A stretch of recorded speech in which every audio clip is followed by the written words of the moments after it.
All right, everybody. My name's Mike Newsom. I'm the marketing director for Lloyd Baggs, and today we are discussing the topic of our new product, the Voiceprint DI and AcousticLive app.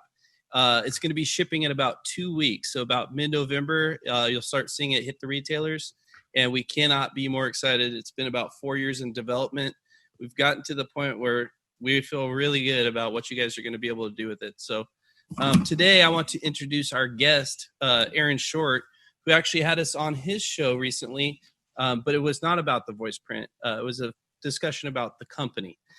So today we really want to dig into the actual topic of the voice print. So Aaron Short is a singer, guitarist. He moved from London, England to New York City in 2010. He's been performing since he was a teenager and has always had an interest in music gear, like a lot of us. Especially acoustic amplification. So Aaron started posting on his YouTube channel regularly in 2017 and has been using it as his home base for 2020 when everybody's really gone through the shelter in place. You know, a lot more information is going out on the internet. This year he's interviewed Lloyd Baggs, CF Martin, Rainsong, Yamaha Guitar Group, including many other industry professionals that you can find on his YouTube channel. He also posts gear demos and performs weekly on his live stream. So you can find him. We're going to put a link in the description as well as on screen. It's youtube.com/Aaron Short Music. Be sure to go to his channel, subscribe, ring the bell, so you make sure you get all the notifications when he posts his videos. We met Aaron back at NAMM 2020. So really haven't known him for too long, and he came by the booth and showed a lot of interest in our new product. Which was interesting to us because not a lot of people have gotten into impulse response technology on the acoustic side. Obviously, there's a niche group of people that have, but it's still a little bit foreign. So at this point, I want to open up the discussion between Lloyd and Aaron so we can actually talk about his experience. We promised to send him a box from the NAMM show. We sent him one, been a couple months now, Aaron? That's right. When I was at the NAMM show, it was so great hanging out with you guys. I really had a fantastic time, and it was great. And I was saying at that time, 2020 is the year of acoustic IR. I really feel like that's really a big thing in 2020. And of course, electric players have had this for a long time, right? The Kemper's been around for a while. I'm a fan of Line 6 gear, and they have impulse responses. The electric guitarists have had this technology for a long time, but I feel like now it's really, I mean, and not mention things like the Aura that were around for a long time as well, but now it's really coming into full swing in 2020, and this is a great product as part of that. So I think it'd be great just to start with explaining what impulse responses are and what they actually do to the sound for anyone that doesn't know yet. Oh, sure. Well, an impulse response was originally created to measure the acoustics of a room for people that are putting up live sound and things like that to tune the room or to tune the PA to the room. So the impulse that's an impulse.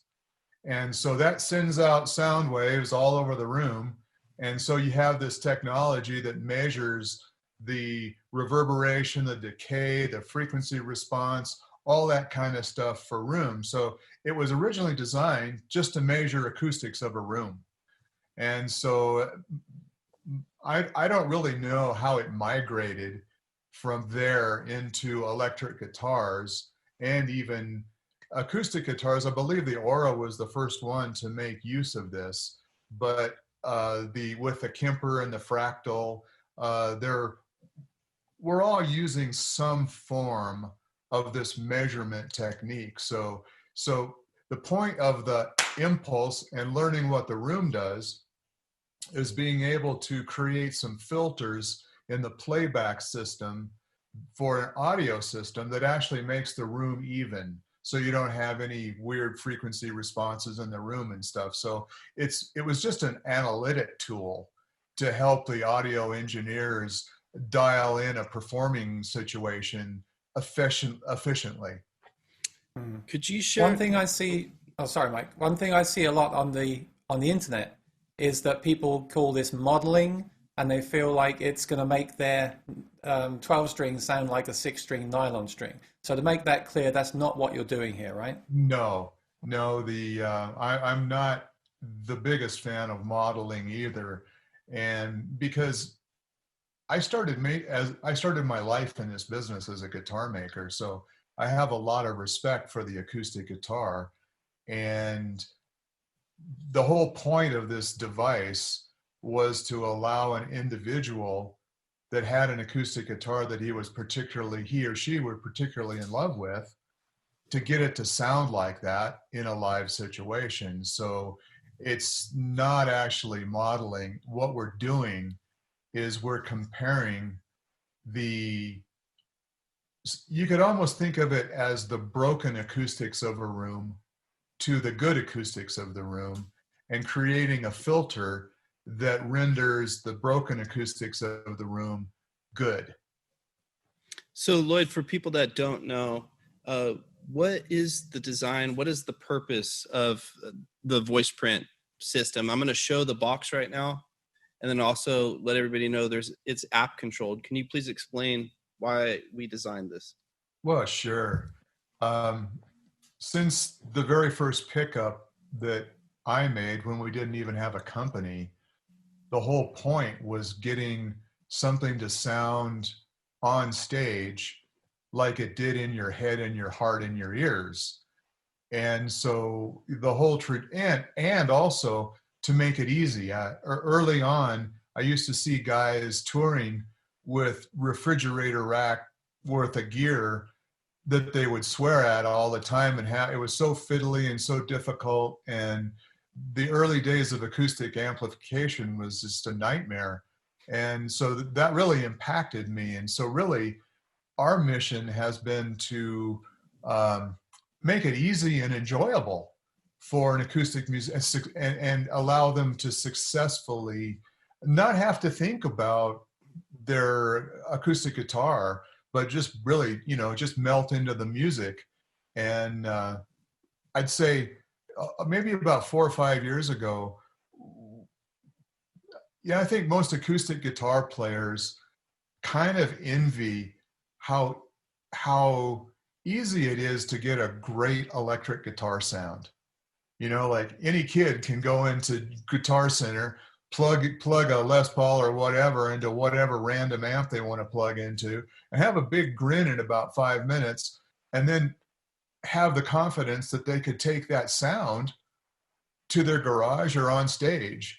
And so I've felt like acoustic amplification has always been like the kind of the stepsister in that sense to performing with an electric guitar. So we've been on this mission to really close that gap and make it easy and fun and rewarding and enjoyable for an acoustic musician to take their guitar on stage in any performing environment and really have fun with it and enjoy the process.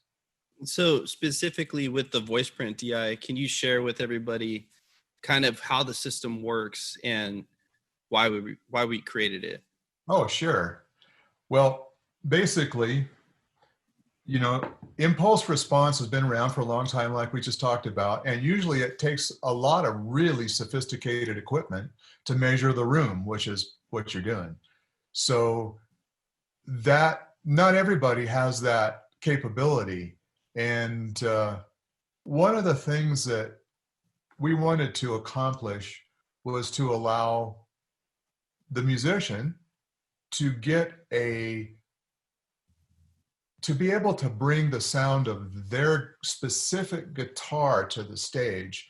Now, there were impulse responses around that you could send your guitar to places, and it cost a lot of money, and maybe you'd get a good impulse response. But we wanted to, I think it's sort of like, it's called democratizing the process. So you can bring a technology that was once reserved for studios and was very expensive to the musician. And so the phone came, the phone became, the phone's done that. The phone has done that for communication. So we wanted to do that for the guitar. And, so one of our engineers had this idea that, hey, well, why don't we use the mic on the iPhone to record the guitar and use that for impulse response? And, like, I'm going, that's kind of a ludicrous idea because, we're audio guys. And I think everybody kind of thinks of the mic on the iPhone like a G.I. Joe walkie-talkie, right? You'd never record an acoustic guitar in a serious studio with it. So, we kind of laughed about it a bit, but then we started realizing that there were some capabilities of the iPhone that were pretty superb and pretty well tailored for what we wanted. And that turns out like the camera on the iPhone, those guys at Apple really have got a lot of tech savvy. And the microphone turned out to be a superb tool, not for necessarily recording the guitar, but for using the process that we came up with, which is more of a measurement process. So in a nutshell, what we're doing is we're using the microphone on the iPhone to measure the acoustic response of the guitar and then compare that to the response of the pickup. And then that creates a filter that is, and the filter is created within the phone, which is another huge part of the success of this product, because the computational power of that little phone is immense. So we could do whatever kind of number crunching we thought we needed in the phone. And then we send a complete filter to the box. And so the filter turns the pickup into what the phone heard. So, Aaron, like I was saying, I think it's been about, 2 months. You've had a prototype version of the box. It's not the production version. And also on the app, you went through various stages of the beta app. So we were still working and updating it alongside him actually experiencing the product. So what we actually ship out isn't exactly what he experienced. And also too, just to be really clear, we're going to continue to release updates after the product begins shipping. So a lot of work to do. But anyways, I want to open it up for this part of the discussion for you to share your initial reactions, some of the concerns you may have, and then how the experience actually was. Some things you found worked specifically for you, maybe some things that didn't work as good on particular instruments or particular pickup systems. So. Okay, awesome. I just like to backpedal a bit because I've been using IRs with my acoustic for a while in different situations, but I didn't really get what it was either. And Lloyd's explanation is great. So the pedal on the app is basically giving you the sound of a mic in front of the guitar, right? It's making the pickup sound more like a microphone would in front of your guitar. And just to let people know that are getting the product, I was a bit shocked at first because I'm not used to necessarily hearing that sound. So that's something to bear in mind as well. And that's something I'd like to talk about later on. What is good live sound? What do we actually want from our guitar? Because when you go to Summer NAMM and walk down Broadway in Nashville, all you hear is undersaddle pickups with no IRs, right? Or microphones. That is the sound. And that's the sound that a lot of people are used to. Actually, from live streaming a lot this year and recording guitar demos and things like that, I'm now really used to what a microphone actually sounds like in front of the guitar. And that's a very different experience. And it can be a bit of a shock to the system to hear your guitar in that way. I have to say that. So if you're getting this product, be very open to that. And also, I'd like to discuss today with Lloyd ways that there's about 3 or 4 different ways that I've been using the app to dial in different pickups. And I'd like to talk about that. Sure. But I think that's important to get that across to people. Like, this is going to be a new experience for some of you. All right. And then some people, Lloyd, the question for you, I was thinking 2 weeks ago, I sat on the couch and I thought, you know what? I don't want to sound like too much of a fanboy, but the Anthem is a great pickup with a microphone inside it, right? It's when I'm talking on Acoustic Guitar Forum and all the time, this pickup always comes up. People love the sound of that pickup system. So one question I had, and I do have my own thoughts on this, but my question 2 weeks ago when I sat on the couch was, why did Lloyd make this pedal when he's already made such a great pickup? So I'd like to know about when you were creating the Voiceprint DI, what was your thought process? Is this to enhance all pickups throughout the world? Is it to work with certain pickups? or is it for like a new era, new generation of pickups that may come in the future? What was your actual thought process there when you actually started designing the product initially? Wow, that's a really great question. Well, our company is based on pushing the limits, and I'm sure like you, once you've finished a song and you think, wow, that was a great song, and people just loving it, and they 5 minutes later you're probably going, piece of crap. I am like that. It's going to be better, right? and so we're always trying to close the gap, and while I feel like the Anthem is the best thing that we've created to date that merges the two opposing necessary qualities for live play. One is stability and the other is fidelity. And those two things are kind of usually for live play, like you said, on Lower Broad in Nashville, everybody's just chosen stability. And you've got this, this under saddle pickup coming at you like a fire hose. But in that environment, that's what works and is appropriate. So we feel like the Anthem has closed that gap somewhat, but being honest with ourselves and still trying to improve, we could see that the impulse response could take us a lot further in the direction of fidelity without sacrificing the stability.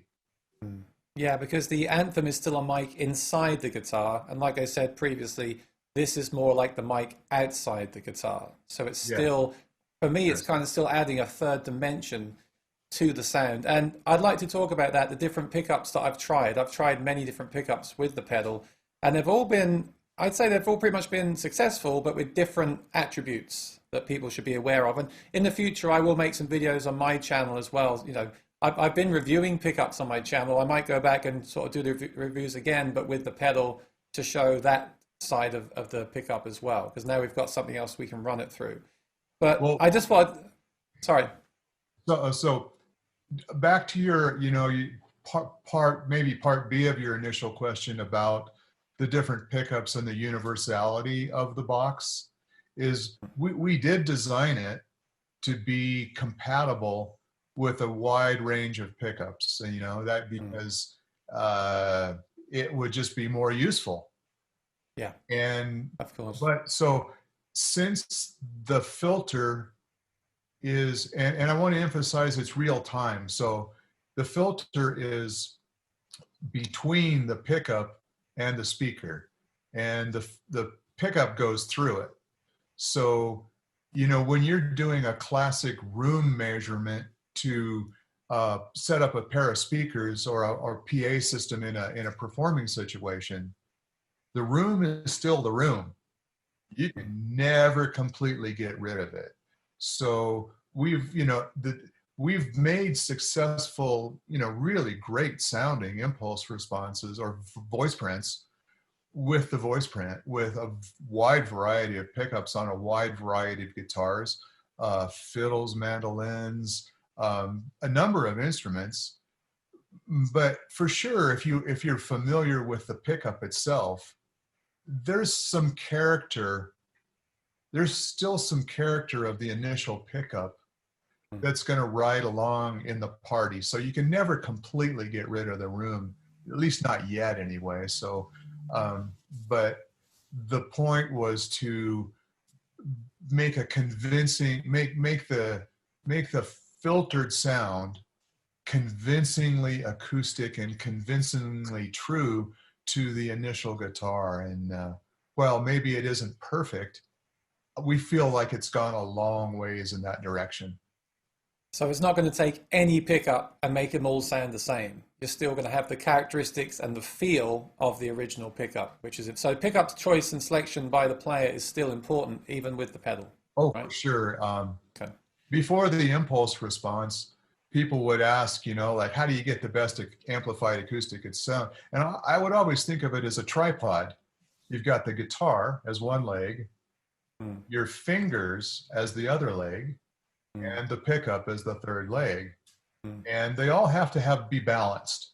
And not every guitar and every player responds the best to every pickup. So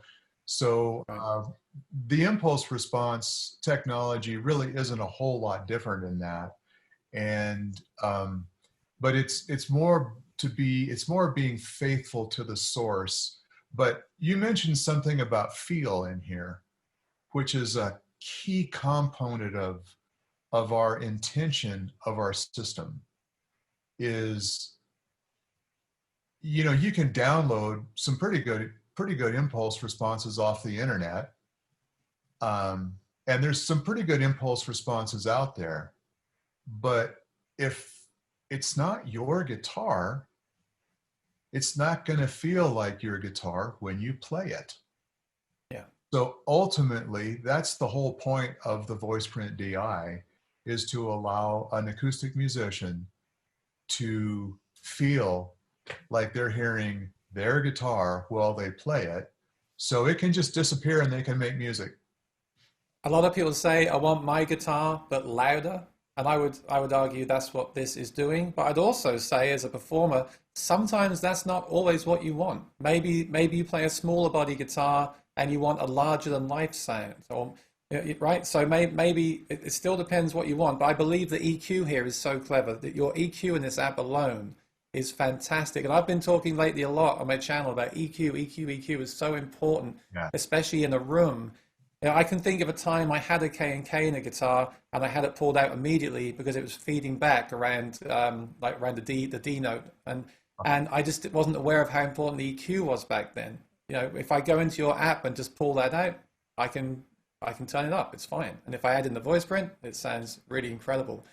But actually, the reason I got into pickups around 2015, I'd been playing the Maton, the Australian guitars that basically are built around the pickup system. They really do sound great because they're built around the pickups, right?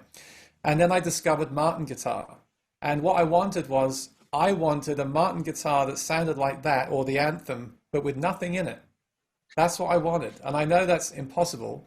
But this pedal is, I think, can be the missing link, because now you can have a very simple passive pickup in your guitar, say your vintage Martin, whatever, and you can have the pedal and the app doing all the hard work for you. Yeah. So I think now you can kind of have, aside from the fact you've got to carry a pedal around with you, you can have your cake and eat it now with this technology on the floor. So I think that's going to please a lot of people in those situations.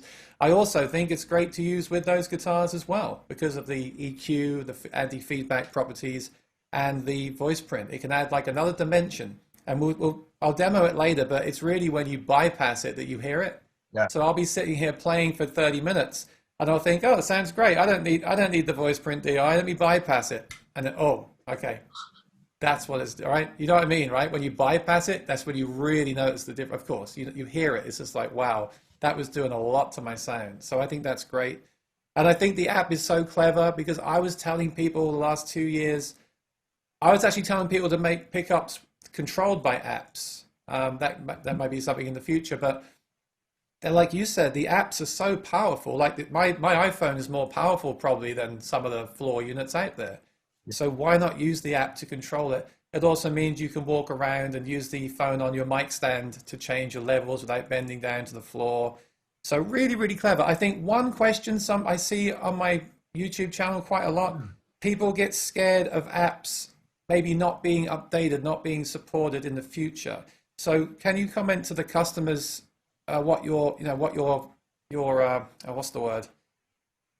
what's the plan going forward for? I mean, Mike did mention you're going to be updating the app, but can we have a bit more details about? I mean, are you planning to develop this technology a lot more? Like how can we expect the future to be of the app and the whole technology of the voice print? Well, one of the most exciting things to us as a company, now that we're fully in the digital world, it's kind of just like anything, you know. You might have $1 million worth of gold buried in your backyard, but if you don't pick up a shovel and start digging, you're never going to find it.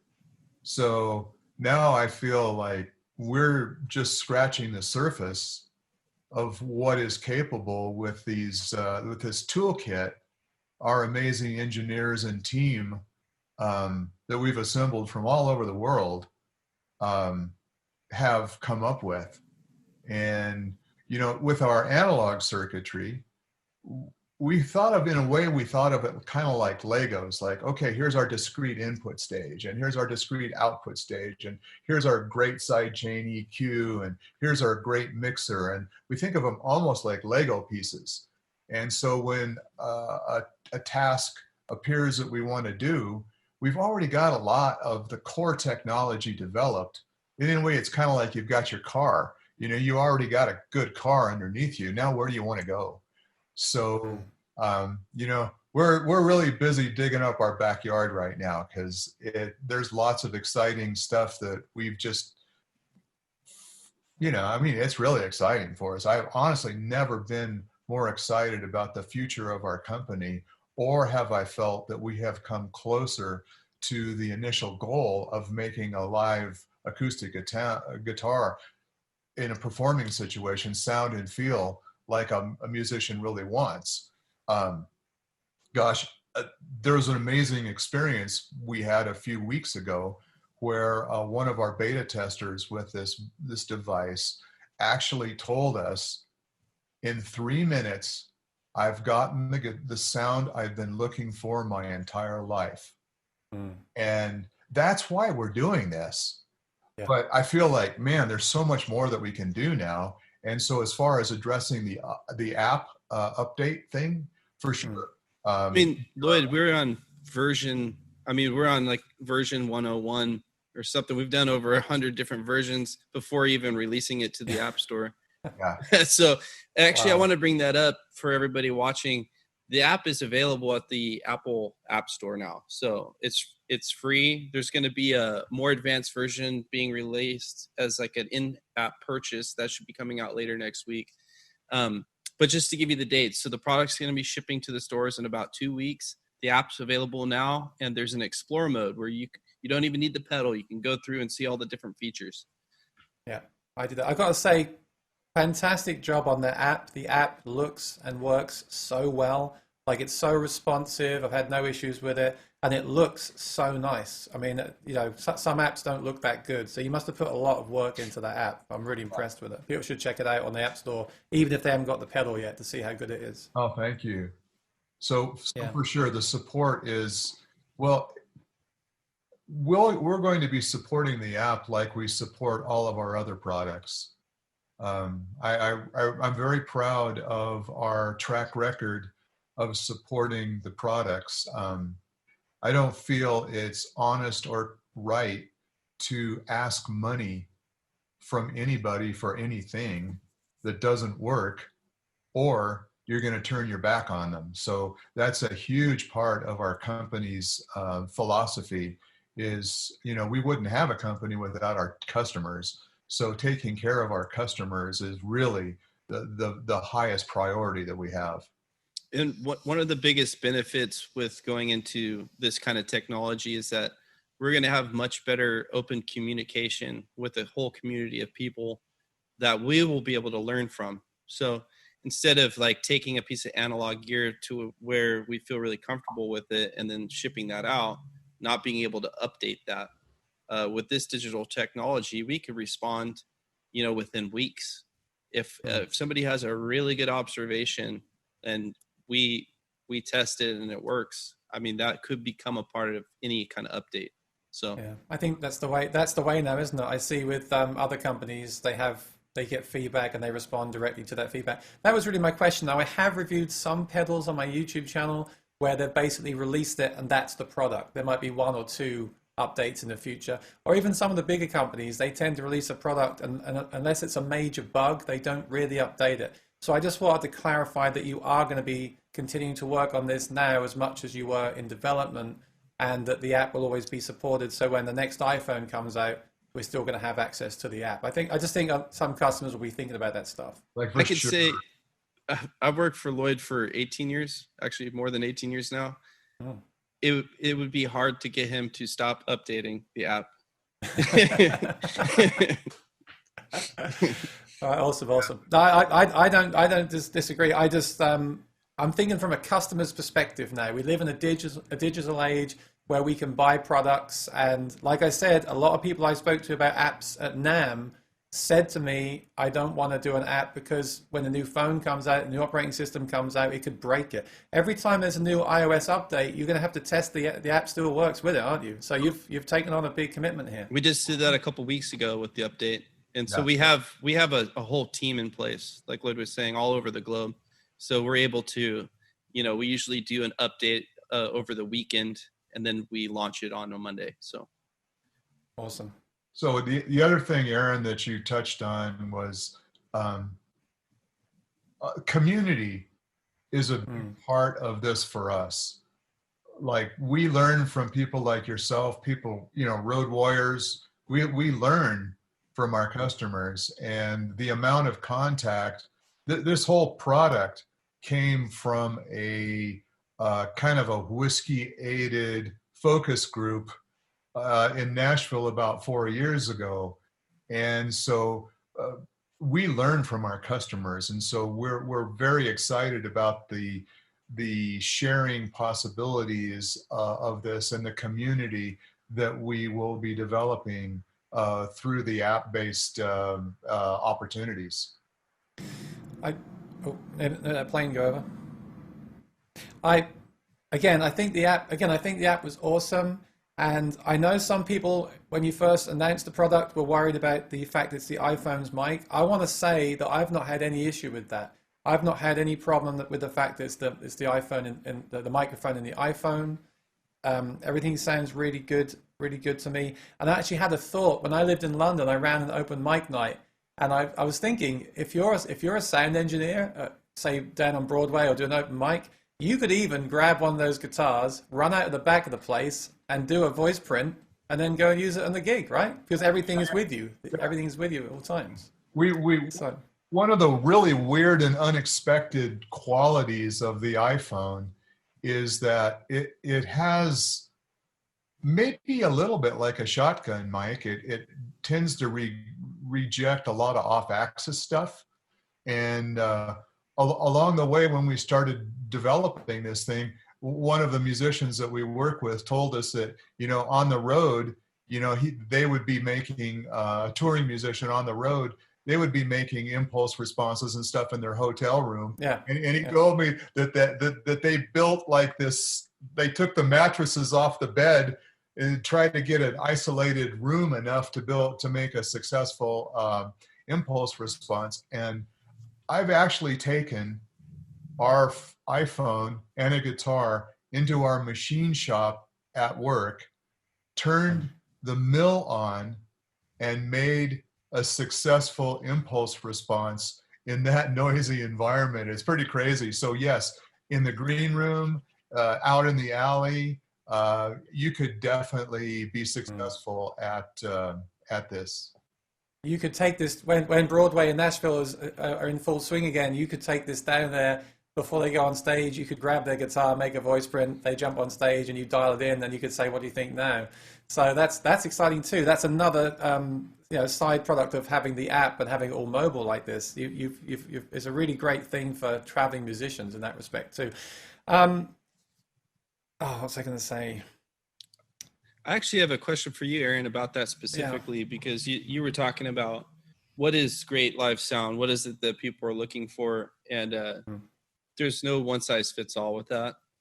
However, I know that having like the sound of a studio mic guitar doesn't necessarily translate to the live environment, and we've been aware of that for a long time. So we're not necessarily trying to chase that, even if people asked us to.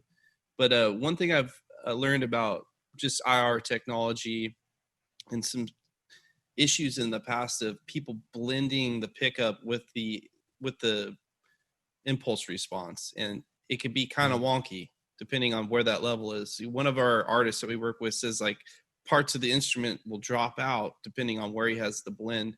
Could you share your experience with the blend function and tell us kind of where you think it would work for you and your playing style live. Yeah, I've actually got two thoughts on that. First of all, you just reminded me, I've been doing a live stream on Mondays with my friend Maury, and when he plays into his microphone, I get jealous of his tone because, again, he's playing into a mic and I'm hearing it in my headphones, right? So that's one element that I would like to have in my Voiceprint that I may not be having with the iPhone's microphone. But as you guys taught me very kindly throughout this beta process, you can kind of bring that back with the EQ. I can't stress enough how great the EQ is on the app. It's absolutely phenomenal. So if I do feel that, say, a Neumann is giving me more of a mid-hump that I quite like, I can actually just bring that in with the EQ from the app. So you're giving me kind of a flat canvas to shape with the EQ in the app. Or of course, to use to correct some things, or in a room to correct for the room, that kind of stuff as well. So in the advanced app, there was 2 EQs, so I could do that. I could use one to shape the sound and one for the room. Of course, I can also just use EQ on the mixing board as well. So that's been really important to me, that realizing that. And in that respect, you can use 100% Voiceprint and then use the EQ to shape the tone that you want. To answer your question, in the past, what I've done, I've been really used to dialing in the pickup, blending in the pickup. And it's been funny because when I've sent you examples, I feel like you've often told me to leave it on 100%, and I've been kind of shying away from that. I'm so used to blending in the pickup to get that attack and keep that. I'm a live performer. Well, until now I've been a live performer. Now I'm doing a lot of live streaming. My approach is different. But as a live performer, I'm all about the direct, punchy sound. So I'm so used to blending in the pickup with IRs. Yeah. And I feel like with this, I haven't got to do that so much. I still can, and there's still times that I will. It's one of the approaches that I'll take. But you don't have to. The EQ in this is, I think, is half of the. I mean, impulse responses are basically advanced EQ, but the EQ in the app really is the missing link with a lot of impulse response technology. You can shape that impulse response into anything now that you want with the EQ and the app. So I think that was really, really clever. Well, thank you. And yeah, what is good live sound? Well, I was going to ask Lloyd that. I mean, for me, when I hear a real mic on the guitar, I think to myself, that is the dream. Would it work on the stage? Aside from the feedback thing, which I think the IR still has, it's not feeding back like a mic. It still has the chance to feedback, of course, because it's more like a mic. Is that a sound I'd like on stage? In a dream, probably yes. But in reality, I just want a really clean tone. And I've actually noticed lately that pickups like the K&K, they don't have what some people call quack. They are very good, but they still don't sound like a microphone. They still don't have the fidelity and the presence that I'm looking for, which this gives to. Actually, the soundboard type pickups have really impressed me with this. It seems like the ideal partnership because it's adding that stuff back in that, say, the Anthem kind of already has a bit of that. This really works well with those. I'm actually wondering if, Lloyd, I've got a question for you. Would this technology shape your approach to pickups in the future? If you sit down to design a new pickup next week, are you going to be thinking now, well, I've got the Voiceprint DI, so what I make will be a part of that system now, rather than just a standalone product like the Anthem? Yes. Okay, that's good to know. Okay. Yeah, so I like it, but I've found kind of 3 different approaches that I like to share because this might save some people some time when they get the product. I sit down with the guitar and I make the Voiceprint. And one thing that I've learned is actually, is it okay if I show the app on the screen? Sure. I've got the ability to do that. And then I'd like to get a lesson from Lloyd in the app as well, as he's on the line. So what I do is when I go to Voiceprint, it's bypassed right now, that's why it's grayed out, but it says Voiceprint level. Now what I've noticed is when I make my Voiceprint, the level of the Voiceprint is lower than the direct sound. And I really noticed that when I bypass the pedal to compare the two. And one thing I've actually discovered very recently is I should match the two with that Voiceprint level there. So for this pickup, I've actually turned it up to 7.9. So now when I bypass the pedal, I hear kind of the same level. Yeah. So is that what I should be doing? And in the future, Lloyd, are you going to have that like automated, or is that something that the user should do so their 2 levels are the same? Well, this has been a really tricky part of designing this pedal to be useful for a wide range of pickups, because you'll have pickups with 1/10 of a volt output, and you'll have pickups with 2 volts or 3 or 4 volts. And so we've had to design it to accommodate for all those different levels. And there's a lot of what's called normalizing that goes on inside the phone. The phone's doing the work. Phone's doing all the math and the filtering and everything. And the app is just a remote control, and the pedal is just a playback. So Okay. This is something we're still working on, trying to nail it so it's the same level. But for sure, when you're starting to A/B something, getting the things level matched is really important. And so that's one of the reasons that VP level is there. Okay, great. Yeah, I've actually just discovered that, and that's made a huge difference now to how I set up my workflow. Hey, so that's the first thing I would say. Aaron, are you able to unmute it so people can see the screen? Yes. There you go. There you go. Okay, so the Voiceprint level, I make the Voiceprint, I follow your instructional guide, it's very easy, and then the Voiceprint level there is, I've turned it up to about 8 dB, just so when I hit on bypass here, that's bypassed, the sound is about the same level in volume as when it's not. So I find that's very useful, and I think people should do that once they've made their Voiceprint.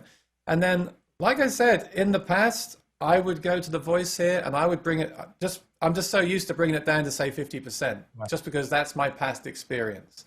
And I think that can be useful in certain situations, but I encourage people to leave it on 100% and go to the EQ. And you've got some presets here, which are great, but I think it's good to go to custom and shape the sound that you want. If you've got a big booming dreadnought, then go to the high pass and do a high pass cut. I mean, go drastic, see what it's doing, then back it off to where you want it. Mm-hmm. If you feel like the Voiceprint has lost a bit of mid-range, rather than dialing in, and thanks to Caleb for this tip, rather than dialing in the pickup to get your mid-range back, because then of course you're bringing back the pickup, which may or may not be desirable depending on your pickup, just boost your mid-range here like I have to get that sound back. If you're still not getting where you want to be, or you're playing on a stage where you've got problems, or you want to change something, then go back to the Voiceprint blend and just back it off slightly. So that's been a real game changer for me. And I'm sure you'll have tutorials and things on your channel, and I'll make some for mine as well. But I've enjoyed trying this out for you, because you've been very helpful with me, telling me how to, obviously you've been using this much longer than I have. So I have a pretty good way. Really cool. I have a pretty good way to explain that I think you'll understand, especially having an Anthem and a couple of your guitars. When we first came out with the Anthem, we had what we called the full mic setting. The full mic setting is using the pickup kind of like a subwoofer, and we taper it out of the signal. But most of what you're hearing is the microphone. And I remember at that time, it was really hard to explain that to people, because anybody from the past would always say, why would you ever use a full mic setting with the dual source pickup system? It just didn't make sense to them. So I think there's something similar going on with this. It's the way that we tailored it to sound was that you can use more of it. I do think there's going to be playing situations where you may only want to use 75%. I think that's going to be an effective sound. However, I feel like you can use a lot more of the Voiceprint than most people would expect. Yeah, that's what I was trying to get across. So the ways I'm using it now is, by default, I'm going to 100%, and then I'm using the EQ, and then I'm backing off the voice if I still feel I need to. And that's when your pickup choice becomes important, because you are bringing that pickup back into the sound, aren't you? So that you may or may not want to do that. So yeah, that's been really effective for my workflow with getting this thing to sound good. So yeah, thanks for the tips. I appreciate it. Can I interject something in here a little bit about the EQ, Aaron? Yeah, sure. Our goal as a company is to make this process easy and enjoyable. But the reality of an acoustic guitar is you're probably going to want to use some EQ. And so we've created a very powerful EQ for people to use. But when I first started trying to figure out how to EQ something, I was lost. And the way that I learned how to EQ is I just sat down for a while.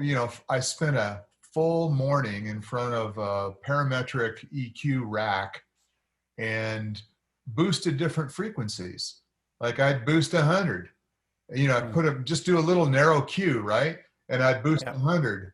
And, oh, that's what 100 sound like. I'd boost 300. Oh, that's what 300 sounds like. And so, I would encourage anybody that's really not already an expert with a parametric EQ to just go in there, and you can use it to train yourself as to what certain frequencies sound like. And then the theory of EQ is it's the same thing when David was asked how did he create the Michelangelo, he said, well, I started with a piece of marble and I took away everything that didn't look like David.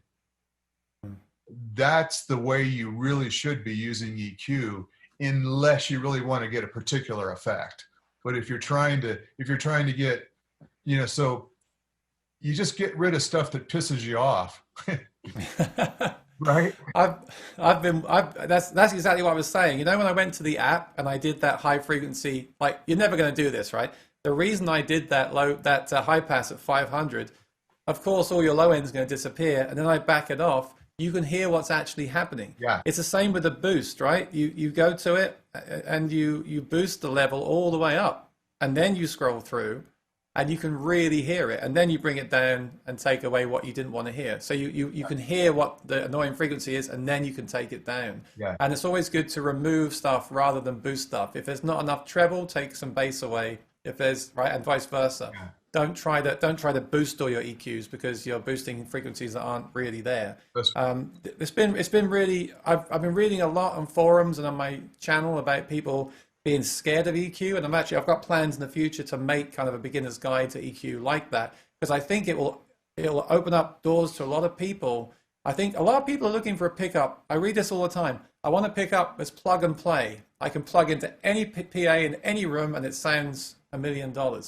That's never going to happen, because if you play in a church, it's going to sound completely different to if you play in your bedroom.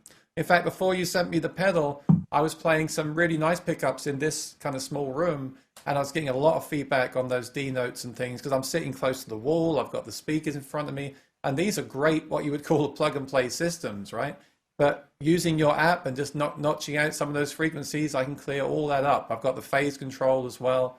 I can clear all those things up, and I've then got access to the Voiceprint as well. So I think there's a lot of power here that people aren't even aware of yet, and I think they're really going to like it. Well, that's great. And one of the things I'd love to talk about at some point when it's appropriate is the feedback module also. So when it's appropriate to talk about that, I would love to. Shall we do that now? Well, sure. Okay. I haven't covered the feedback module, so let me bring it up on the screen. Now, when you're playing with in-ears, of course, you don't really need it so much because you're not going to get feedback, right? Which is why I love the in-ears. But thinking about when I play on stage, this thing is really great. Now, I have noticed this. I actually really like this version of the app because some of the advanced controls that I thought I would, as I don't want to call myself an advanced user, but maybe I am because I've got a YouTube channel about pickups. But I thought I would really value those things, and I did. I'm also someone that kind of likes, again, for want of a better phrase, plug and play. Yeah. I haven't missed them too much because I was going down what we call the rabbit hole with those a little bit, and that can be a good thing or a bad thing. Yeah. But actually, I like this version of the app because it is more streamlined and simplified, and I'm still getting really good results. But one thing I will say is I seem to have lost the feedback. There was like a manual control to go in with the 3 parameters, and I could do my own notch in there. I think I've lost that on here. So what I've been doing is I've been using the EQ here. I've been using the master EQ to do like something like this. Look, I can just do that. Right. And that's only a 5 Q there. I prefer a 10, which I had on the feedback module. So is that in the advanced app that you're releasing? And I think that's one feature that I would miss, that additional feedback flexibility there. But I do think the anti-feedback part is great. I have used it. I have used the phase with some pickups. I found that the phase is required on some of the lower notes. and also the anti-feedback. I've been using a bit like a tone control as well in some ways. Yes. But of course, that can be really valuable. I'm thinking on stage. And like I said, you've also got this EQ as well. So there's so many ways that you can shape your tone with this. It really is great. But yeah, I'd love to actually play something and have your opinions on the way I'm dialing it in as well, to get some tips, get like a lesson from you on what I'm doing too. It'd be really great. Absolutely. But really, just really quick, I would like to actually explain what this feedback module is doing. Okay, yeah, please. And along the way, since we chose measurement rather than aesthetics, we realized that we were measuring the actual, we were measuring the acoustic response of the guitar. Feedback occurs at peak resonances of the guitar top or body, air, guitar, body, all those things. So you get these peak resonances, and there's usually three major characters that are all happening below about 1,000 cycles that are creating this problem for you. And so, if you're a really good sound man and you've got a bunch of notches and stuff in front of you, you can go in and dial that in. But the thing is since we're measuring, our Voiceprint actually measures where feedback occurs on each guitar, and it's going to be different. There's some general categories, but each guitar is going to have its own feedback signature. So in the process of creating a Voiceprint, the algorithm learns where your guitar is going to feed back, and it creates 3 notches at those specific points that are all tied to each other with a lot of precision. So then when you're feeding back, if you start to feed back, you could either use the feedback module on the app or in the pedal. If you want to leave your phone off away from your performing situation, you just bring it up or dial it in. So this is really a pretty cool way to control feedback that we've found to be pretty darn effective, because you don't have to do anything. Now, different rooms, different PAs will alter the pressurization of the instrument a little bit, and those points can drift a spot. So you might want to go in and touch them up a little bit in the advanced features, but you got to be a pretty high level practitioner to be able to improve upon the feedback rejection that our app already has built in for you automatically. One thing I found, I've been a big part of the testing, a lot of us here at the shop have been, is I was playing with the Synapse, which has a lot of low end. It's really a full sounding small PA. And I was in kind of closer in the corner of my garage. So I was getting a lot of low frequency response early on with the Voiceprints. And what's happening is, because it is capturing with the mic, it's also bringing the qualities of the mic, which will tend to feedback more than your standard pickup. So that's why I've always enjoyed bringing in about 25% of the anti-FB, because those predicted peaks can kind of cover the sound. And so if you kind of tone it down and you notch them out, it really opens up your sound. Now, if you're in a different environment, you might really want that rich low end. But for my purposes, I found it, like you were saying, Aaron, kind of like a tone control. Now, the whole point of feedback, good feedback suppression, is how little baby do you have to throw out with the bathwater. So since the algorithm predicts where the feedback is going to occur so precisely, and the notches are pretty narrow, we've found that you can use a fair amount of this without really killing your sound. So that's the whole point. Yeah, don't overuse it. Just use as much as you need. And I find it does work really well. Every time I've had feedback and brought it up, it has done the job. But then with certain voice prints and situations, I've also liked the ability to go into the EQ. I mean, like that K&K has a lot of, it can really feedback around the frequency I mentioned earlier. So I've actually gone into that graphic EQ and took even more of that out just at that point. Again, not to kill all my tone, but just to mean I can really crank the speakers in this room and not have feedback, which is quite rare for a soundboard transducer. So I actually think that they both work really well together as well. There's a lot, I mean, there's so many EQ options on here in between the Voiceprint and the anti-feedback and the EQ. And then if you unlock it as well, like I said, for the advanced users, you really can do anything that you want, can't you? It's amazing. Another thing to note is that phase, like you were saying, you found phase to be pretty important. I feel it's actually more important with the Voiceprint than just a standard pickup system. So I want to encourage everybody out there to make sure that you really listen to be in the correct phase. I only found that on my Fishman Gold Plus pickup. I found that in one phase there's like you can obviously you can hear it's out of phase. That's the problem. So if I hit that anti-feedback button and switch the phase or through the app, it fixes it. I haven't found that, and I don't think I've found it in other pickups. It seems to be an under-saddle thing. I don't know if you've got any thoughts on that. But anyway, the phase is important for that. Once you take it into a louder environment, you might pick up on it more. I don't know about your setup, but I found it's pretty important. So there's no such thing as the predictably right phase. It's a complete crapshoot. So that's good to know. So wherever it's at, it's just all situational, and it has to do more with how your room, how far you are from the speakers. All those kinds of things play into it. So I've always just said, there's no way to predict which is the best one, and then just try it. Just try it.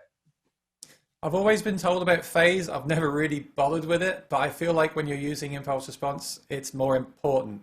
Like you just said, Mike, when you're just using an undersaddle pickup, doesn't really do much. Once you start using the impulse response, then all you got to do though is just press down on anti-feedback, turn the phase on and off, and see which one sounds the best. It's that easy to do, so it's fine.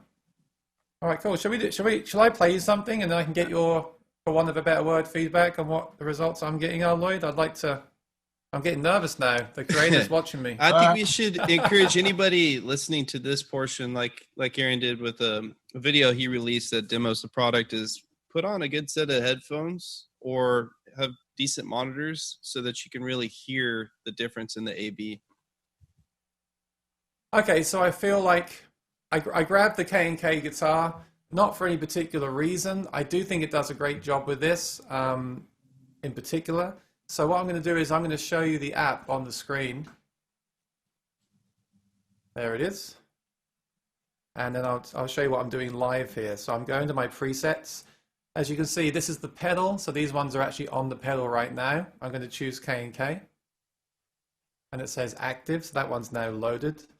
By the way, I love the fact that I can create set lists in here. So I could have like K&K with different EQs for different, one for lead, one for fingerstyle, and switch between them with the pedal. I didn't know I could do that. I found that feature in the app. I was really blown away. Is it called the set list feature? Yeah. Do you know? Really cool. It's also drag and drop, kind of like the weather on your iPhone. So if one night you don't feel like playing your second song in the second slot, you can move it to 3 or 4 or rearrange them any way you feel, and the preset will follow in your set list.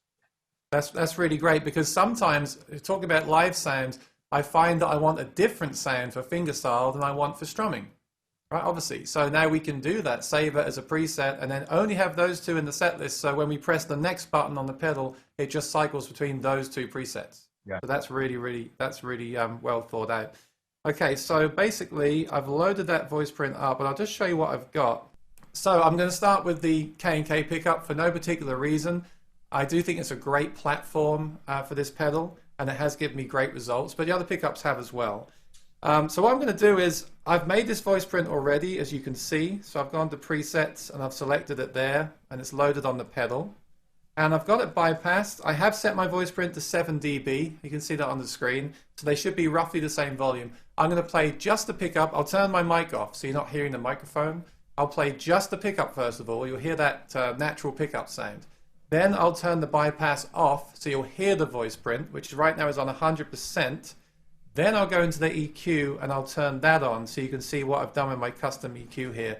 I've taken some frequencies out there. And then we'll discuss what I've done, and maybe you guys can give me some of your impressions on what I've done. Okay, so.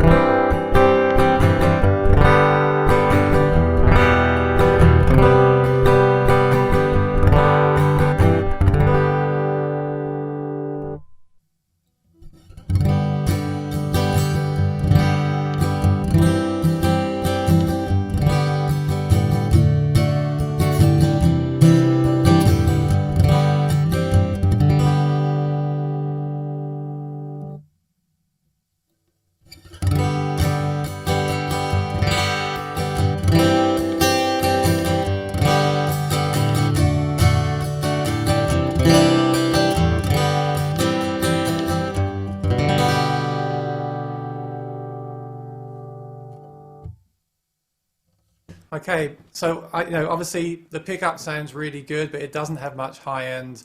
It doesn't sound like a microphone. It's a good platform though. You can hear it. There's no like annoying sounds. It's quite a warm, woody sound. That's all great.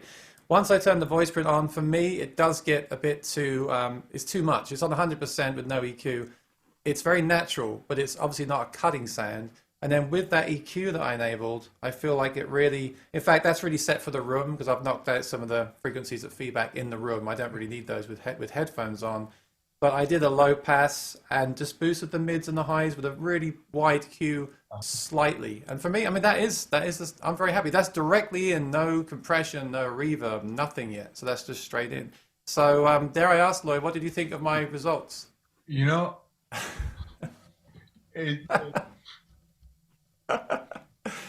that's a fantastic question. From a listening through, I would say, like you said earlier, the basic voice print is a canvas that you can paint on. And you're painting a picture for your own particular, there's something in that canvas. The picture you're painting is what you really are looking for. And I think that's no two people are going to be the same. I think what I was hearing, what you did, I love both of them. And I understand the basic un-EQ'd voice print might be a little bit ripe, maybe or warm. I would kind of rather err on that side personally. And then when you get into a performing situation, your EQ for your room is perfectly appropriate. So, well done. I mean, obviously you know what the heck you're doing and what you're looking for. So, well done. Actually, I want to just add, I do like to play loud in my room and make the sound for that. When I went live last week, I actually did a sound check and ended up turning the EQ off. Because live and direct, I didn't need the EQ because it was direct. So I'm always thinking like I'm in a room because that's what I do. Yeah. But actually, be careful with that. There's different. One thing I want to really stress with people, and you know about this, when you sit in a room and play your guitar, don't forget you're hearing your guitar as well. Yeah. Right. So I'm playing the Martin HD28. I'm hearing a load of low end. So what do? I take all the low end out of my voice print. Yeah. What happens when you record that? There's no low end in your voice print. Yeah. So it seems these in-ears are fantastic because you hear the guitar. Something else that's great is a looper or a DAW. Record your tone, listen back to it, different speakers, different rooms. Don't just, or have two voice print presets saved. Have one for playing live where you don't have any low end because you're hearing it from the guitar and your speakers are giving you the high end. And have one saved for direct where you do have the low end because you're using headphones. Yeah. And that's the great thing here. You can save multiple presets for different situations. So that's really, that's something that I realized a few weeks ago. I was recording myself and I thought there's no low end here. Because I'm hearing the low end from the guitar and I've taken too much away. Yeah. So that's a really cool tip. I had a question for you on that. Whenever we do a lot of audio testing. And we've got a professional studio, and we'll bring our audio team in, and we'll do a very controlled live ABs, and we'll have somebody running the engineering, and then we all vote on Post-it notes, and then we'll rotate the engineer, and so we'll do a bunch of these iterations, and very carefully gain balanced and everything, but we always make the guy playing the guitar sit outside the room with long cables, right? So we can't hear the guitar because it really does alter your perception. And when you're playing the guitar, you're hearing a lot. I mean, this guitar is like 70 dB something. You're hearing a lot of the sound of the guitar coming back at you. Yeah. So of course that's going to affect how you dial in your tone. Yeah. I love to use a looper. I sometimes put a looper in front of the voice print and record something. And then there's no natural sound. It's all coming directly into the pedal, and I can EQ it after the fact. Yeah, that's the very best way you could probably do this. Yeah. Aaron, you were talking about live streaming. When we created this product, our main focus, what we do is live performance gear. And unfortunately, there's not a lot of live concerts happening right now. So we've been thinking about different ways of how we could serve musicians during a time where everybody's kind of pivoting and changing. And we didn't realize the capabilities of tracking direct with the Voiceprint. Like I said in the beginning, this was all for live. But I've noticed that you've been doing that in your live streams. Can you talk a little bit about that? Well, it's funny, isn't it? My first thought when we were talking about this a few months ago was, it's live products. How are pickups going to sell? How are these kind of pedals going to sell right now? We're not playing gigs. But actually, for a lot of us, the live streaming thing has been amazing. I will say this: some players are now using real microphones, and they sound great. And that's something they couldn't do on stage, and now they can do it live streaming. And if you can, then that's really a great thing.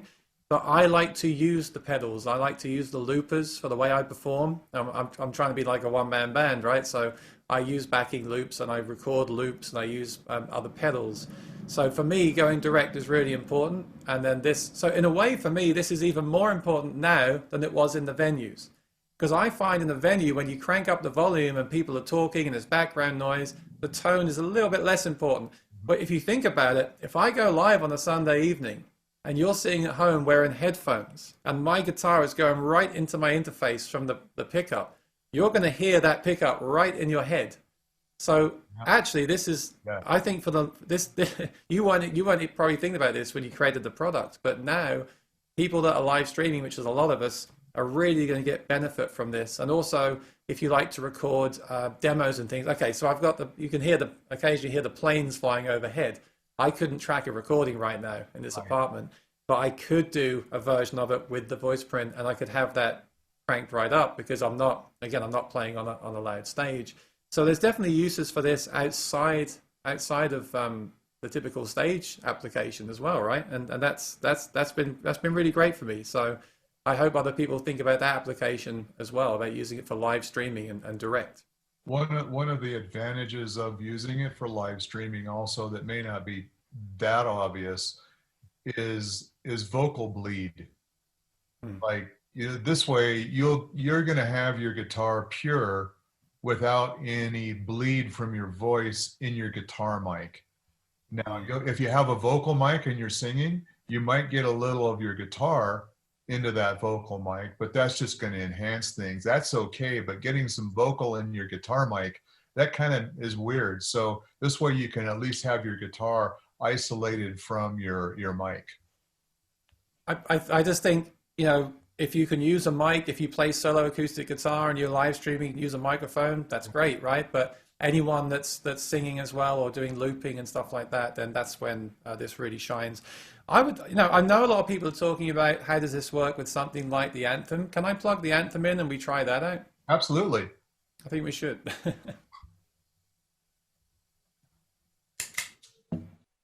So this is, I actually got this at NAMM, my friends at Loudon. This is the Ed Sheeran model. Oh. And I just realized these three guitars I happen to have here today are companies that you work with. You have a lot of companies you work with pickups, right?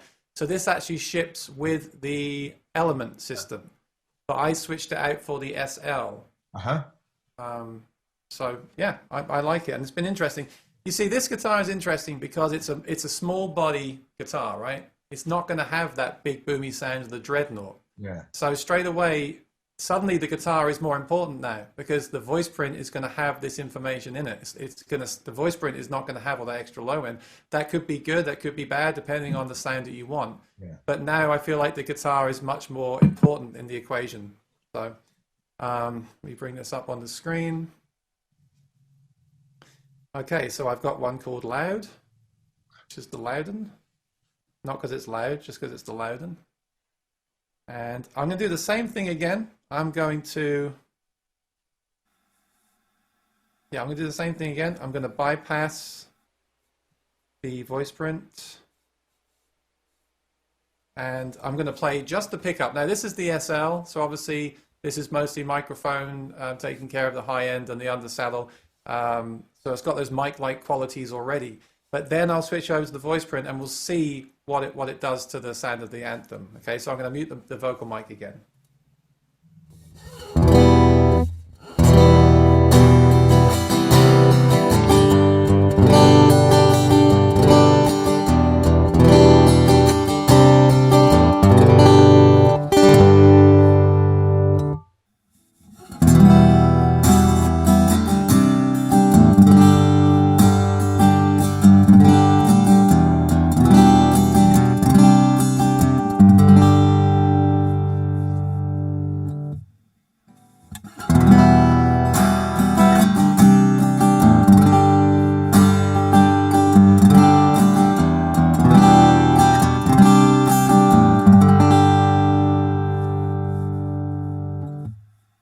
So that's very different because the sound with that bypassed was much brighter than the K&K. I might say it's even a little bit too bright. Again, it's a smaller body guitar.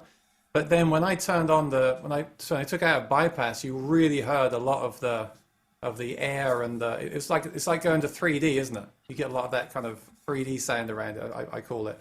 And then I actually would use the EQ slightly differently here. I might cut a bit of high end a little bit and do some things like that. Again, shape the low end, maybe boost some mids. Again, create the sound that I want for the situation. And then maybe I would slightly back off the voice print a little bit. I don't know. Did I do that? Did I change the blend here? I was going to ask you to do that because what I'm hearing, Anthem SL is a personal favorite of mine. A lot of people at the shop like it. The Anthem SL is actually adding its own low end to that guitar. I'm pretty familiar with what that particular guitar sounds like. We've had them here, and it's a pretty small body. It's not like your Dreadnought. Could you do like maybe a 60% voice print, 40% pickup blend? So I'll go down to 60% voice print. And then with the EQ, would you do anything there as well, or would you leave it kind of flat? Because I was thinking there's so much low end there, I might do a high pass. Well, let me try that first of all, and then you can tell me if you think I should try the EQ any more than I have done already. Let me try that with the microphone off.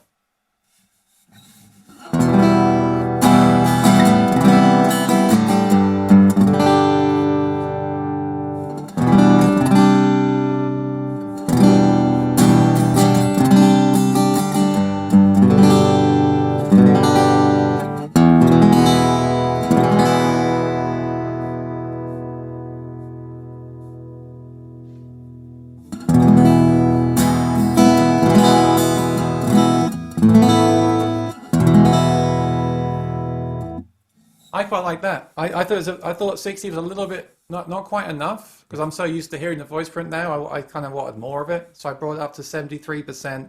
I actually turned the EQ off because I boosted the mid slightly. I didn't want that on this particular guitar. So yeah, that was. I mean, what do you think of that sound? For me, that was there. You know. Oh yeah. And then I like on this particular guitar, the blend seems to work very nicely, and yeah. What again? What I find really interesting is if I just strum it for a while and then I turn the voice print off. I'll just do that now. That's when you really notice how much great stuff it's doing to it. I just want to try that.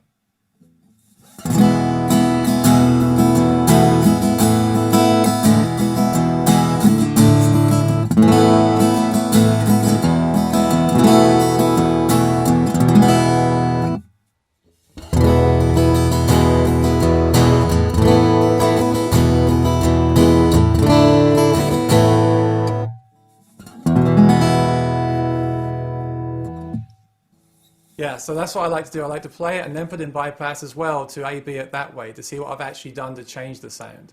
So yeah, it's a different approach. I feel like, again, the pickup you choose is going to influence what you do here when you set it up, because the K&K didn't have much high end, so I wanted this to add that back in. This one, I felt like the size of the guitar and the pickup almost had it was kind of bright, right? Because it's a smaller body guitar. So like I said, I might even go in there and shape the treble down a bit. But I guess the point is you can do whatever you want depending on your pickup and your guitar. Yeah. One question I have for you though, are there any pickups that are not actually compatible with the system that you've tried so far? Yeah. Well, I wouldn't call it incompatible. I would just call it a little fussy and difficult. And it pains me to say this because it's our own LB6 pickup. Oh. And it's the reason the LB6 has a sound it does, and it's the stability that it does, is it's two of the sensors in the pickup are out of phase with the other four. And that gives it a fair amount of stability and a lot of its signature sound. And so, the phase issue with impulse responses is complicated. And so you can make, the best voice print I have made to date was with an LB6, but I had to do cartwheels and stunts, and it wasn't what I would consider plug and play. Okay. that's the only one that I've personally had a difficulty with. And how about you, Mike? What if, we did have a when I don't know if you guys know Charlie Worsham, great, awesome person, great player out in Nashville. He came in last December when this technology was still pretty new, and he was just really anxious to try it on weird stuff. He brought in like 6 different instruments, and I think it was a Georgel magnetic pickup, right? Yeah. That rolled off above, I don't know, 2K. So there's really not a lot of information in the pickup above 2K. Is that correct, Lloyd? I think it was right around there. Yeah. Probably about 4 or 5K. Okay. Most magnetic pickups kind of roll off the high end. Okay, I thought it was pretty low. I didn't know why, but because that information wasn't there, our system couldn't recognize it, and it wigged out. And like I said, this was early on, but remember the signal to noise, or that loud hiss that we got? Yeah. And so we had to crank it up to hear what the voice print sounded like. And the voice print was so distant behind that. So experimenting with pickups like that are basically outliers, you could get pretty wild results. But when you're talking about updates for the app, I noticed when I went up to talk to the engineer, on the desk was a Georgel pickup. And so I know that probably bothered him. That's like a puzzle that he's going to have to figure out. So, yeah. I think, like you said, the community will help with that because we can all share our thoughts. I've been really impressed, honestly, because I've tried the Anthem SL, the Fishman Gold Plus, the K&K, the Maton AP5 Pro. So I've tried like 5 systems. I haven't tried a magnetic pickup because I don't have one, but I've tried all those systems, and the results have all been really good. So I guess people have to try it and then get in touch with you with their findings, right? Yep.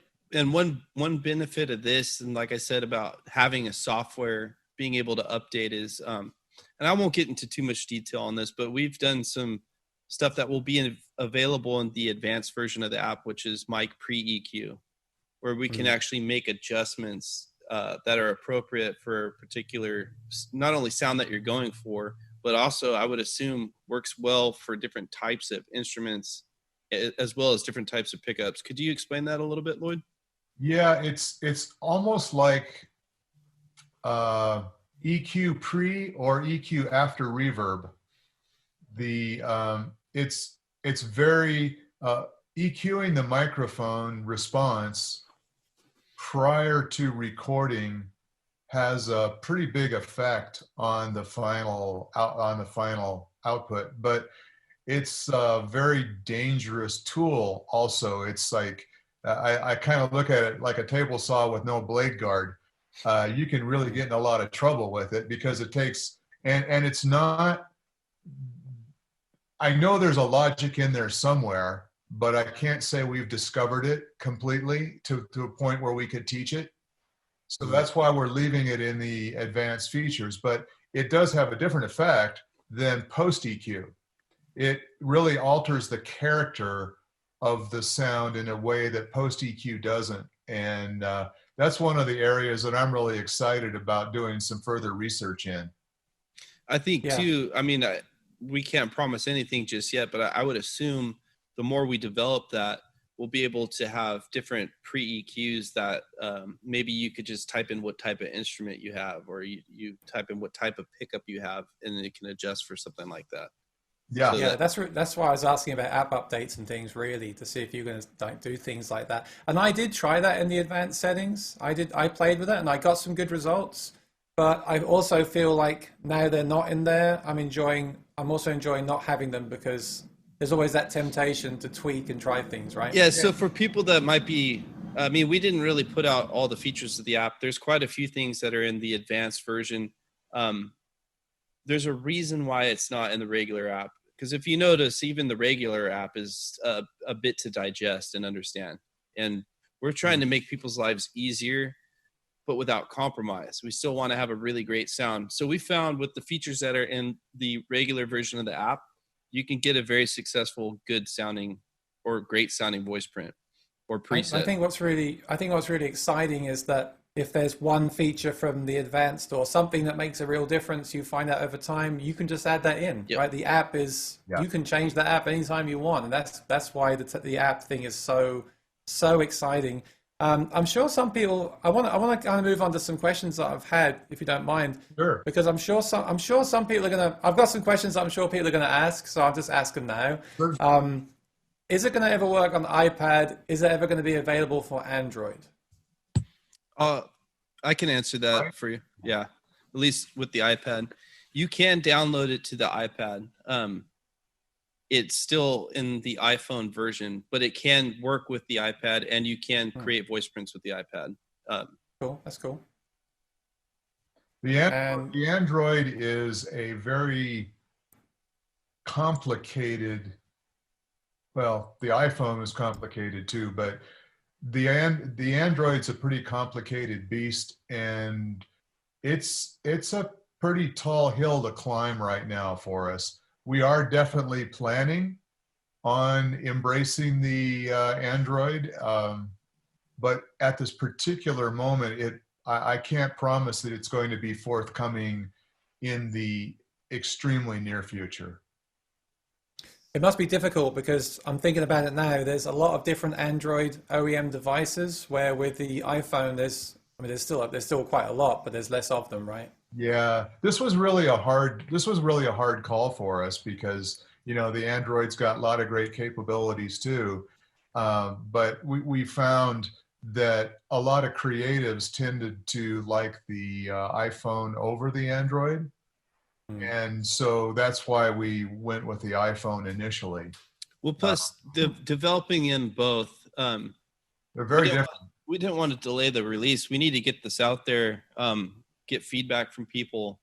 We put 4 years into this, and it's time to get everybody else involved as part of the development. And so, I mean, I don't know the details behind the different microphones and the different systems available in Android. But yes, that is the goal. There's definitely different countries that we distribute to that favor Android devices. And right. Yeah. But we found even in those countries, musicians in particular still tend to gravitate towards iPhone technology. But there is if you look at the data, that trend's kind of coming down. So it's like, even in the United States, it's a little bit above 50% of people use iPhones. So Android's really kind of stepped up in the US. But that's like as a whole, not necessarily in the artist or musician community. I have some friends that have Android, but they also own an iPad. So it's interesting to know that they could still get the pedal and use it. Because once you've trained into the pedal, you don't need to take the iPad to the gig anyway, right? You could just take the pedal by itself. Yep. Yeah. So that's good to know that it will work with the iPad. That opens up to some more people. So that's really cool. Another thing I was thinking, okay, we've been talking about guitar, acoustic guitar, but I know that other products work with violin, double bass, things like that. So can those musicians also benefit from the technology right now? Certainly. Yeah, we have made successful voice prints with mandolin and a number of the other bluegrass instruments. I'm not sure about bass. Tommy said that somebody made a successful one with bass. Oh, good. So this is another thing where we want to invite people to become a part of the community, and we'll put a link to that in the description of this video for anybody that really wants to kind of join and be a part of sharing of information. Is that if we have, like with you, Aaron, for example, you have a bunch of different guitars with a bunch of different systems. We've done that in-house, but I don't think we've done one. I haven't seen doing one on a carbon fiber guitar. So like hearing that kind of feedback is really useful information for us. So what I envision, what I hope our company does, is that we learn different techniques for gathering information from different types of instruments. And then we release that information in informational videos and educational videos as we continue to develop the product. So another benefit of having software is being able to do updates. So I think Lloyd's really wanted to transition to become a digital company along with our analog design. So this is just kind of like opening the door, right, Lloyd? Yeah. Really. Yeah. I'm impressed because when I in the past, when I think of Baggs, I do think of, analog. So you're now stepping into the digital world. Someone said to me, do you think you'll like make more products like this? Like, you know, like we have the digital products now, like the Helix and the Kemper. Will there be like a Baggs all-in-one acoustic processor type thing? And are you thinking that kind of big, or are you going to just focus on actually capturing the sound of the guitars? Well, we have a product development meeting in a couple weeks. I just found out, right, Lloyd? Yeah. I got some ideas. Yeah. I know some other people here have some ideas. So yeah, Aaron, we're kind of certainly the subject has come up about a digital session and more of a multi-effects processor. That's certainly come up. That'll be a topic of discussion. And but one thing you touched on a little bit earlier, I just like to spend a moment on it. It's like you thought of us as an analog company, and I think we've done a really good job at that, and that the sound quality of our circuitry is just superb. And a really surprising thing to us when we started entering into the digital frontier, like the reverb and the chorus and the digital align stuff, is people just kept saying, man, these things sound really good. Well, first of all, they had to. We, as LR Baggs, we're audio guys first, so it's got to sound great. But the thing we realized is that the analog part of any digital product is 2/3 of it. The source is analog, the output's analog. Our ears are analog. And so the digital part, it does a lot of stuff. It's the engine in the middle here, but the transmission and the tires and the chassis and all that kind of stuff, that's analog, and that's still got to feel good on the road. And that was something that we were like, geez, we're really blessed here because we know how to make something sound good. And so like when we chose the primary requirement for the Voiceprint DI was it had to sound as good as our other stuff or better. And we did that same round, that same A/B thing in our studio with our whole listening team. And we just hammered our digital engineers and our analog guys until it all worked together.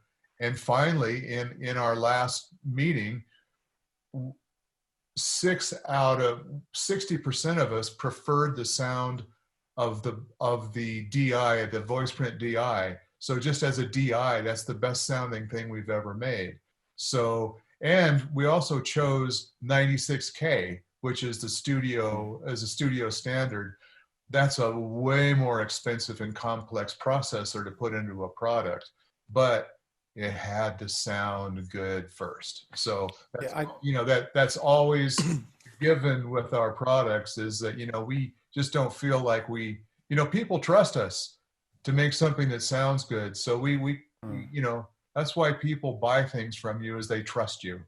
And that trust is a treasure that we have earned over really almost 40 years in business now. So, that's a top priority for us. I think with the acoustic community, there's that the love of the analog world as well. But you've got to remember, like, the reverb in your amp is digital, right? It's kind of the same thing. Yeah. And so there's no disputing that this technology does sound so good now. There's no reason not, in my opinion, there's no reason not to use it, especially for the convenience that it brings to you as well. Yeah. And it just sounds so good. I know, I think there's still some people out there that will think, oh, it's digital, or it sounds digital. Some people say to me things sound processed. I don't know what they mean, because processed is exactly what I'm doing. I'm processing my sound, right? I think people just need to try it, record it, be open to technology. And I'm still a fan of both. I still love a tube amp. And I still love all the digital modeling stuff as well. Yeah. They're just different tools, aren't they? But I think we're in a great place now with gear, where it sounds so good, and I think the future is really exciting for the gear industry in that respect. I got to point something out that I think is might shed some light on this. Like Lloyd, when other digital technology started coming out, I think Lloyd his response was analog. We can solve the same problems with analog technology. I mean, that's really where the Anthem came from. Yeah. And but you know, it's funny. I realized that picture behind you on the wall that you took. What did you use? What did you use to take that photo? That was a digital camera. Yeah. See? Yeah. It's interesting. It's like, and I know people like Jose Villa shoot film, beautiful, right? Yeah. But the technology is just so far advanced, you can't deny it now. And the power. Yeah, no, I mean, look at the iPhone for photography now. You see some of these pictures; they look absolutely stunning, don't they? But I think I'm glad you did develop like the Anthem before this, because there's still people that want an analog system with super long battery life they can just take to a gig and use on the gig. So I think it's good that you've done that, and now it's good you're going in this direction. And for me, it'll be interesting to see where you take it as a company. You know, are you gonna keep them kind of separate? Are you gonna start like blending them together into products? I'm excited to see that as well as a fan of gear. You know, I would have to say that honestly, all of our heads right now are dizzy with the opportunity. Yeah. Well, actually, I'm quite active in the digital groups, and there's a question that I have personally that I think other people are going to have as well. Sure. So one great thing I love, I'm making a board right now that has a HX stomp on it, and one thing I love about it is it's quite open. Like you can load impulse responses into that. Yeah. So this is a question. One viewer did say to me from the forum, will you allow users to load in their own impulse responses? Because some of the boxes do that now. And then my question is, as someone that does use other gear as well, like the Line 6 stuff, will I ever be able to take my Voiceprint out of this and put it into one of those pedals for convenience? At this point, Aaron, we don't have any plans to do that. The 96K is a part of that. Right. Right. Our algorithms are different than what other people are using, so there's a translation function that is possible. But you know, we'll have to kind of just see how that goes with our community.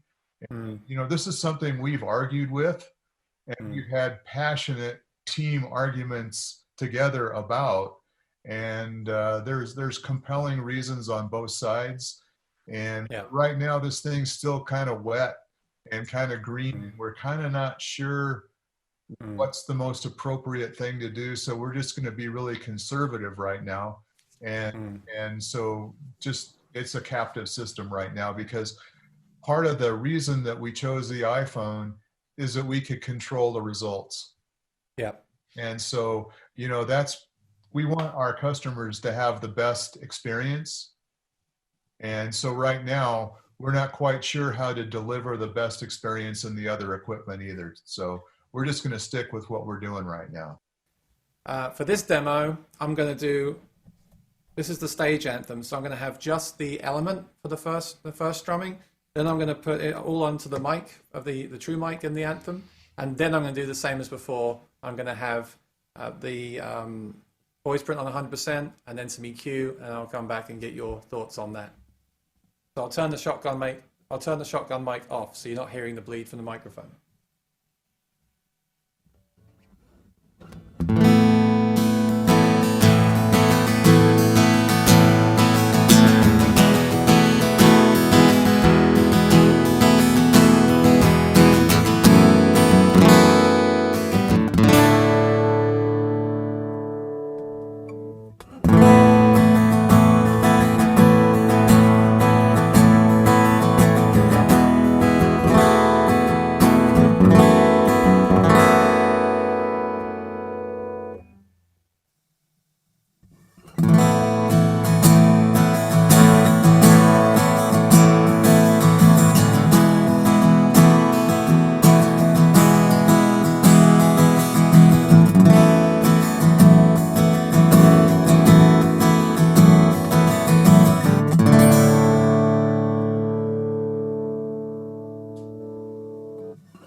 Okay, so yeah, the element by itself, and I haven't experimented with using just the element because I've got the mic in here anyway, so I'm using the microphone.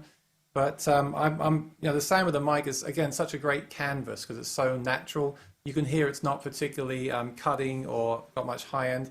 I felt the voice print really opened it up, and then that EQ may have been a little bit too bright. I could tweak that a little bit there, but yeah, I felt it just got better every time. And what did you think of the sound of that? Well, I think I like the sound of that guitar first. And I liked both with and without the EQ. I see where you're going with the EQ, and I like, you know, mid-range is where the money is. You know, that's the mid-range of a guitar is so important, and you know, it's so I like bringing a little of that back. Sometimes microphones may be a little shy of mid-range in a guitar, so bringing some of that back in, especially for live work, I think is really appropriate. It made it a little bit bright. I just realized actually I had the high pass on very high as well. It was like 112, so I lost some low end. I just brought that down to 80. The mid I brought down to 3. That was about 5 dB. I brought down to 3 dB. And if that's a bit too bright, I like the fact you've also got this low pass filter, so I could back that off slightly as well. Yeah. And then that, let me just try that. I'm trying to get a bit more attack in the mid-range. I don't want to make it kind of bright sounding, which is what happened there. I'll just try that again, same thing.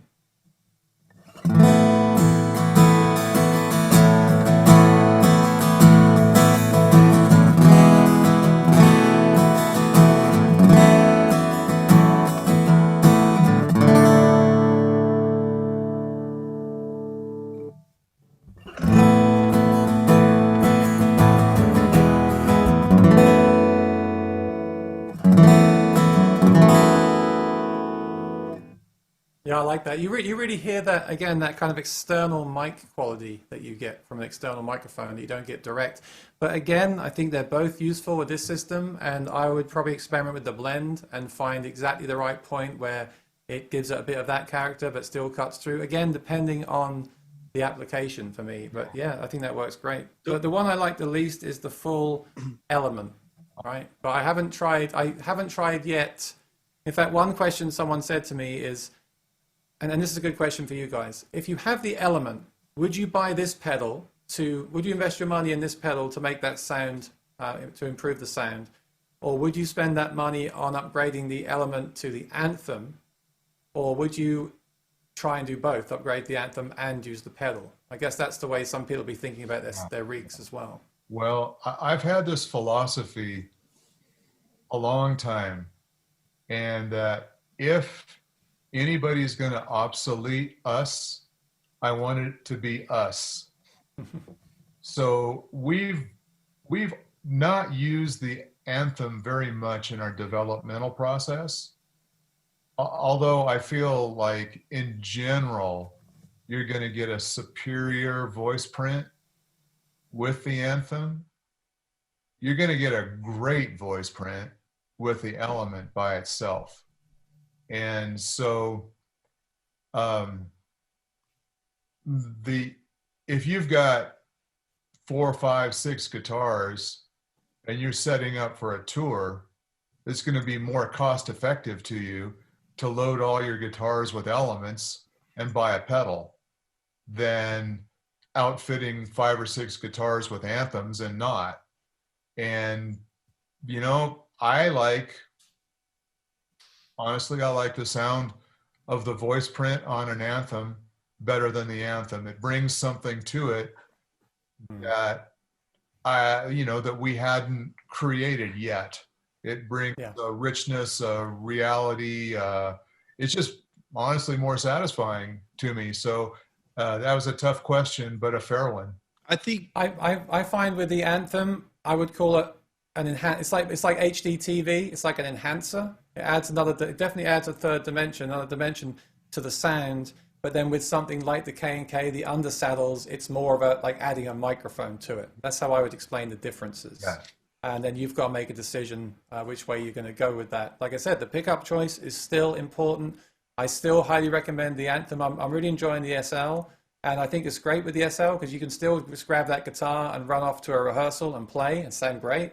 or you can take the pedal and then further improve the sound as well. So I think that's really up to the customer, isn't it? The player to decide which approach they're going to take. And also, I guess the community will discuss that as well, what kind of results they're having. Because there's other pickups. I mean, there's some pickups I've been meaning to try lately, like there's the Dazo, and I'm really interested in trying the Trance Amulet again. Yeah. And I think things like that, I can imagine, again, would just work really great. So there's definitely a lot of experimenting to be done with those. We haven't tried either of those two pickups yet, so I can't comment on that. What I heard, and the reason why I wanted you to play the Rainsong in the different settings is what I've been finding, like you said, the term dimension is, I always said that the Anthem adds more dimension than just the direct pickup. And that's kind of like how we feel about it. But I remember playing a J200 here in the back room, and then we applied the voice print, and then I had that same feeling. So it's a different way of gathering information from the guitar from a different perspective that adds to the equation. The Anthem mic does a really good job tracking the top of the guitar, but it's 3 millimeters off the bridge. It doesn't have the same distance. Doesn't have that air quality that you get from a microphone outside the guitar. Whether that be good or bad for different playing situations, that's subjective. And I love the sound that the voice print adds to the Anthem from a front of house perspective, where it's like, it's just a really pleasing acoustic tone. And it doesn't have that in your face direct sound. Although that direct sound can be useful for certain environments. So I think having the option is what's important. Yeah, I think I did a test. I think with the Element, and then you go to the Anthem, you add the True Mic, you hear it and you smile and you think, yeah, that's the sound. And then I do it with the Voiceprint DI, and it's the same thing. It's like each one is kind of a step up. Having said that, I do agree. There's times when you want that really clear cutting sound, that art, especially for lead work. I think then I'd have a preset save where it's got a lower blend and things like that, and different EQ. And things like that. One thing that'd be interesting, and I don't think it's possible on here, someone did ask me about it, and I kind of think that might be something to explore in the future, is a way to have a different output for the front of house to the stage. So for example, I could have the Anthem sound on stage, but have the output of this, without the voice print applied, and then have the output of this to the front of house with a lot more of the voice print DI'd for the audience, so they hear more of that sound than I hear. Because there's some players, I see some players now, like I saw John Mayer recently, he likes to use an undersaddle directly into the PA system. And I guess it's just his preference. But I've often wondered why the sound engineer doesn't take something like this and use it on the on the audience signal, but allow John to still have the direct signal on stage. I've often wondered things like that, but that's something for a future discussion, Yeah, that the ins and outs of things, Aaron, that just absolutely drives us crazy, because there's so many possibilities out there. There's so many different use cases that we would love to serve. And then on the other side, we are still trying to make it kind of simple and easy. And, that's like a funny line to walk. So you could do it though, right? You could use a splitter box, right? Yeah. You could send the direct signal to stage and send this to PA. You could do it with just the one box, couldn't you? Yeah, you could do it. Yeah. Okay. I'm thinking way ahead now, and things I've thought from going to shows and things like that. I know there's players like Tommy Emmanuel. He loves the maintenance system. Yeah. He loves that sound. He has his sound. Yeah. And I'm sure I don't want to speak for him. I'm sure he also has an opinion on what the sound is like out the front. I'm sure of it. But I just think there's certain situations where even if the player wants a certain sound, the engineer could provide a different sound using the technology. So there's many ways to use it. Yeah, maybe. Yeah, for sure. So I think I've asked all the questions that I had and that people had, although I feel like I could talk for hours about this subject and probably think of a bunch more questions. So I hope we can do some more live sessions like this in the future on your channel or on my channel as well, as things develop. But I want to say, honestly, I asked to be a part of it because I am a huge gear fan, and I've really enjoyed it, and I've actually learned a lot. And I think a lot of this is in kind of education. I look forward to you releasing the tutorial videos and things like that. I think people should subscribe to your channel and watch those, because I've learned a lot from you. I've been very fortunate. I've spoken with Mike for many hours, and he's told me some things that have really helped. I just learned some things last night from him actually about the Anthem system, and I asked him if we could do a chat in the future about that alone, because from speaking to the company, I've learned a lot of things, and I really appreciate that. And like I said, you definitely have to experiment with something like this, but I also feel that it kind of just works as well, you know, because although I love gear, I don't really love when I end up tweaking for hours and hours and hours and hours. I think there is value to that, and that's why you've got the advanced app. But I also like to buy something that just works out of the box as well. And I think this does. I think you've got to kind of know what the outcome you want is as well. You know, you've got to have an idea in your head. Again, what we started with, what is the sound you want? Yeah. Isn't that a great question? For many years, I was chasing pickups, and I hadn't been recording in the studio. I didn't have a way to record, so I was just looking for the ideal live sound. But that's a question you really got to ask yourself: what is the ideal live sound? And then from that, you can use the pedal and things like this to shape that sound that you want. But I do encourage people to think about that question as well before they even start. What am I looking to achieve? Right? Yeah, when people ask me like, what's the best pickup, or, you know, that kind of thing, you know, the two questions I always ask them is, well, three questions: where do you play, what do you play, and how loud do you play? And so then those are the three lanes. And so one of the things that we're so excited about with the Voiceprint is that really it cuts across every venue. I mean, there's something in there to satisfy anybody in any venue, and it's flexible enough that, you know, you could you could get what you want. Yeah. Yeah, even if you turn off the Voiceprint and use the EQ, it's a fantastic EQ in those situations. So I think, yeah, for people that have multiple pickups, it's a good thing actually, because you can have a different. I just love the presets. You can save a different preset for each guitar, each instrument. One guitar might just want some EQ. One guitar might want 100% Voiceprint. Wow. One guitar might want several Voiceprints for different applications.